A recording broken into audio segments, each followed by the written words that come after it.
Hi Jerry, another Saturday morning we on the grind again, back at Ramos for a training session. Tell me something, how long have you been involved in law enforcement training? Almost too long to remember. But, that's the fun of it. When you do this time and experience and energy, it goes into one dynamic burst of output. I've been involved in law enforcement training.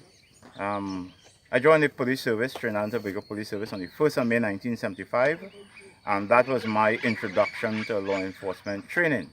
But law enforcement firearms training is something totally different. It was a total removement, and I say removement because it's a movement, and I was removed from musketry and drill, which was the traditional concept of training adopted by law enforcement after the military style of training.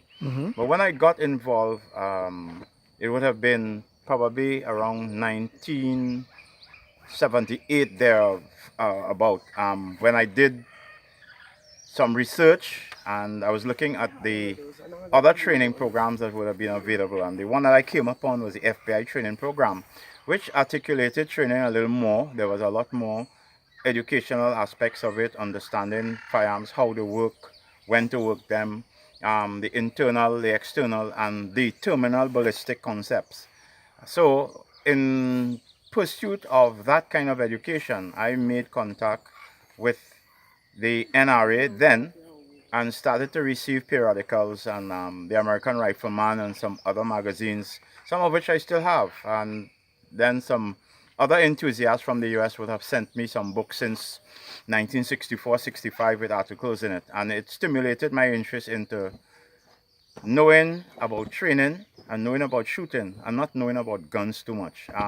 Guns change as time changes, and they're like cars. There's a lot of boutiquing about guns, and guns enthusiasts are not necessarily training enthusiasts. And I wanted to train because I realized that it was a period in anybody's life to convert them from just handling, holding, and shooting to understanding why there was a need for defense and why there was a need for using a firearm in law enforcement as a tool.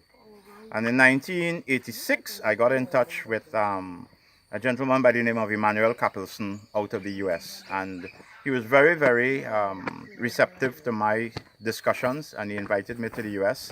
And the rest is history. I am Quantico-based trained through the firearm development program. And then I became a member of IALEFI, which was not IALEFI then. It was the American version of law enforcement firearms instructors.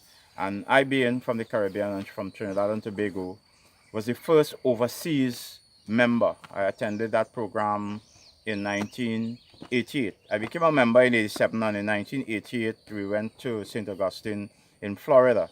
And as a result of that, it catered for an amendment in their constitution, and they became IALEFI, and we formed the International Training Committee, which was steered by then one of the directors, John Meyer.